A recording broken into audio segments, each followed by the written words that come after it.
बिस्मिल्लाहिर्रहमानिर्रहीम। अस्सलाम वालेकुम students, welcome to my YouTube channel learn with Numan. आज की इस वीडियो के अंदर हम अपने फिजिक्स के दो छोटे छोटे टॉपिक चैप्टर 8 के देखेंगे, जो कि है हमारे पास पोलराइजेशन ऑफ लाइट, उसकी टाइप्स क्या होती हैं। ठीक है, सेकंड हम देखेंगे production of polarised light and इसकी डिटेक्शन। ठीक है, वो दोनों बैक टू बैक हम ये टॉपिक करेंगे। तो पोलराइजेशन की बात करें तो स्टूडेंट्स हमें पता है कि पोलराइजेशन से मतलब है कि इलेक्ट्रिक फील्ड की ओरिएंटेशन क्या है एक लाइट वेव की। इसकी बेस पे हम लाइट को कहते हैं कि ये पोलराइज है या नहीं है। अगर लाइट वेव एक सिंगल डायरेक्शन में ओरिएंटेड है तो हम कहेंगे ये पोलराइज लाइट है। अगर वो मुख्तलिफ डायरेक्शन पे ओरिएंटेड है, मतलब उसका इलेक्ट्रिक फील्ड ऊपर, ये तो एक डायरेक्शन, ये दूसरी डायरेक्शन, ठीक है, इस तरह की मुख्तलिफ डायरेक्शन में अगर वो वाइब्रेट कर रहा है उसका इलेक्ट्रिक फील्ड, तो ये क्या होगी? Unpolarise light. क्या होगी?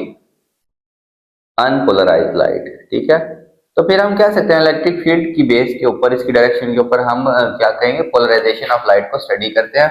अब तीन तरह से हमारे पास लाइट की पोलराइजेशन होती है। एक तो सिंपल लीनियर पोलराइजेशन, ठीक है, कि इलेक्ट्रिक फील्ड एक ही डायरेक्शन में एक स्ट्रेट लाइन में वाइब्रेट करता है। ठीक है, ये जैसे कि हमारे पास सिंपल एक हम एनालाइज उससे करते हैं, पोलराइजिंग फिल्टर से करते हैं स्टूडेंट, कि इलेक्ट्रिक फील्ड, ये इस तरफ इलेक्ट्रिक फील्ड है, इस तरफ क्या है? Electric field. यहाँ पे मैक्सिमम हो गया, यहाँ पे मिनिमम, यहाँ अपोजिट डायरेक्शन में मैक्सिमम।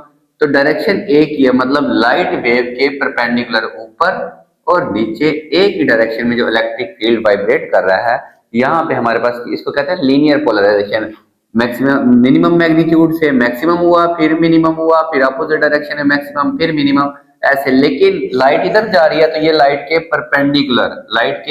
परपेंडिकुलर ऑसिलेट कर रहा है या वाइब्रेट कर रहा है। इस तरह की पोलराइजेशन को कहते हैं हम linear polarisation.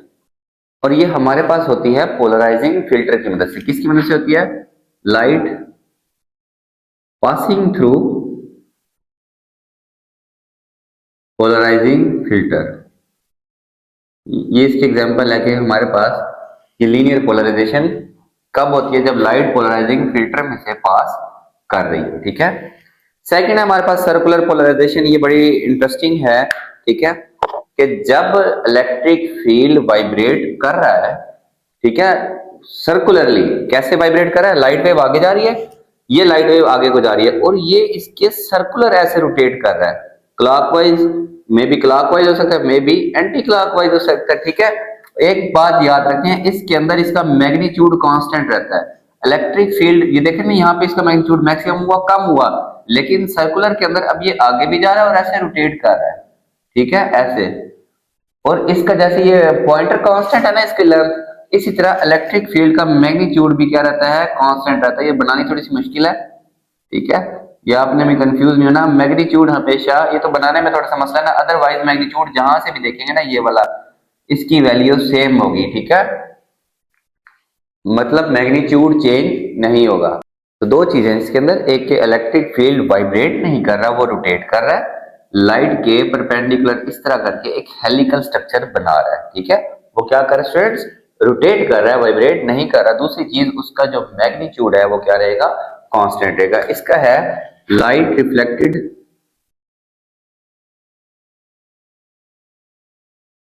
From compact disc. जो हमारे पास सीडीज आती थी ना पहले, अगर सीडीज के ऊपर कोई लाइट पड़े ना, तो वो लाइट को ऐसे सर्कुलर में रोटेट करके तमाम हमें जो है ना वो कलर्ड एक दूसरे के अंदर फ्यूज हुए हुए मिलते थे। ठीक है, हम लाइट के कलर्स के अंदर फर्क नहीं कर, एक रेनबो टाइप स्ट्रक्चर इसका बन जाता है। ठीक है, थर्ड है इलेप्टिकल पोलराइजेशन। जब ये दोनों कंबाइन हो जाए, कि मतलब वो वाइब्रेट भी कर रहा हो और वो रोटेट भी कर रहा हो, फिर हमारे पास इलेप्टिकल पोलराइजेशन होगी, जिसके अंदर मैग्नीट्यूड सेम नहीं होगा। ये देखें, ये मैग्नीट्यूड कुछ और होगा, ये मैग्नीट्यूड कुछ और होगा, यानी कि इसके ई एक्स की वैल्यू ई वाई की वैल्यू के इक्वल नहीं होगी।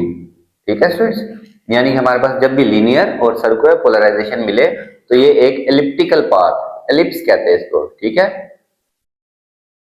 पाथ हमारे पास मिलता है। और इसमें ई एक्स मतलब electric field along X axis और electric field along Y axis, ये सेम फेज में नहीं होते, इनके दरमियान में ये एंगल थीटा का क्या होता है? फर्क होता है। ठीक है स्टूडेंट्स, और इसकी एग्जांपल है कि जब लाइट किसी स्ट्रेस प्लेट के ऊपर पड़े, ठीक है, तो वहां से हमारे पास इलेक्ट्रिकल पोलराइजेशन होती है। ये बड़े सिंपल सा शॉर्ट क्वेश्चन के लिहाज से टॉपिक है आपके पास, और आपको ये डायग्राम साथ में बनानी पड़ेगी, ठीक है। तो स्टूडेंट्स नेक्स्ट हमारा जो टॉपिक है ना वो इसी के साथ वो है सिंपल सा production and detection of plane polarised light. कि प्लेन पोलराइज्ड लाइट हम प्रोड्यूस कैसे करते हैं, ठीक है, और उसके बाद उसको हम डिटेक्ट कैसे करेंगे कि वाकई हमारी जो लाइट है ना वो पोलराइज्ड थी, ठीक है। तो light waves emitted by ordinary incandescent bulb is unpolarised. अगर एक लाइट बल्ब है ऑर्डिनरी, ठीक है, इससे जो लाइट वेव्स आएंगी आपको पता है वो हर डायरेक्शन में क्या करेंगे, उसका इलेक्ट्रिक फील्ड वाइब्रेट कर रहा होगा।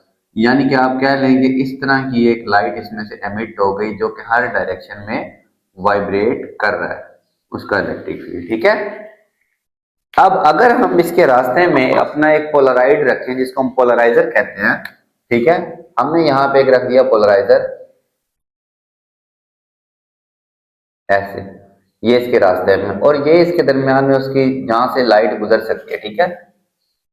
तो होगा क्या, जो इस पोलराइजर के फिल्टर के पैरेलल होगा ये वाला इलेक्ट्रिक फील्ड, ये इसमें से गुजर जाएगा ऐसे सीधा, ठीक है। तो ये हो गई लाइट पोलराइज्ड, ठीक है, लाइट क्या हो गई पोलराइज। अब ये पोलराइज तो हो गया, हम इसको डिटेक्ट कैसे करेंगे कि हमारे पास लाइट पोलराइज हुई या नहीं हुई। तो पहला स्टेप क्या था कि बल्ब से निकलने वाली लाइट हमने रास्ते में रखा पोलराइड, ठीक है, पोलराइड से लाइट गुजरी तो वो क्या हो गई प्लेन पोलराइज्ड हो गई। मतलब अब ये लाइट की वेव और ये उसकी इलेक्ट्रिक फील्ड एक ही प्लेन के अंदर दोनों हम ड्रा कर सकते हैं, ठीक है, इसको कहते हैं प्लेन पोलराइज लाइट। फिर अगर हम सेकंड पोलराइजर अगर हम सेकंड पोलराइजर रखें यहां पे, ठीक है, यहां पे ये सेकंड पोलराइजर आ गया।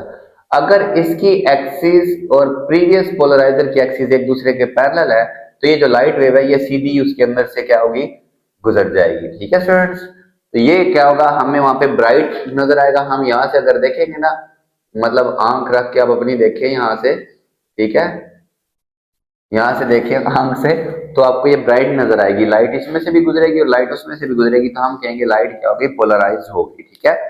अब मजीद इसको कैसे डिटेक्ट कर सकते हैं, अगर हम आहिस्ता आहिस्ता इसको रोटेट करें, ठीक है, इसको मैंने थोड़ा सा रोटेट जब करना है ना ऐसे करके, ये वाला सीधा ही रहेगा, ये सेकंड वाला रोटेट करूंगा तो जो पहले लाइट सारी की सारी गुजर रही थी ना अब उसका थोड़ा सा हिस्सा गुजरेगा स्टूडेंट्स, ठीक है।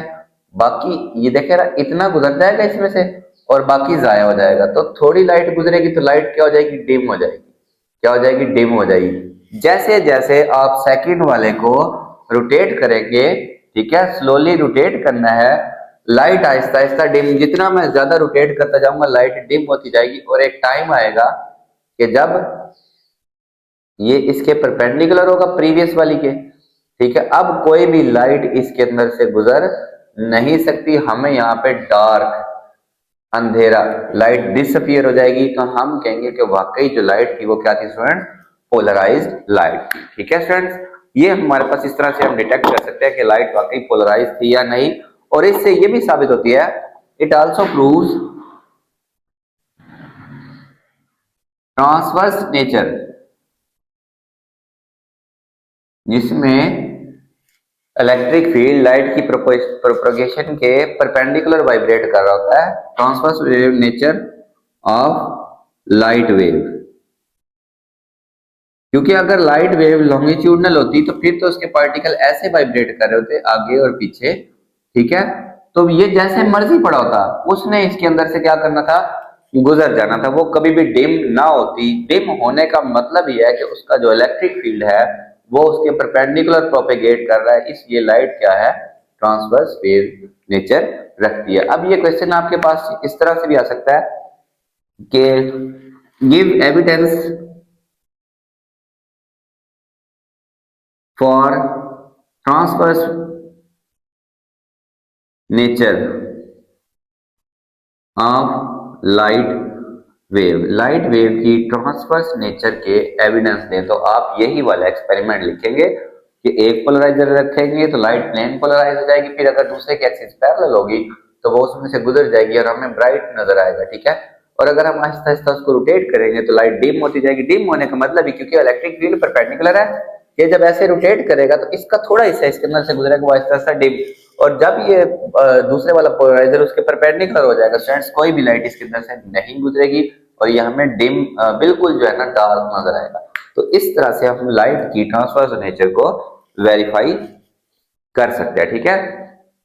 तो ये आपके दो टॉपिक स्टूडेंट कंप्लीट हुए। होप आप लोग अच्छे से समझ आई होगी। चैनल आपने लाजमी सब्सक्राइब करना है और वीडियोस को अपने क्लास फेलोज तक जरूर शेयर करें। अल्लाह हाफिज़ स्टूडेंट्स।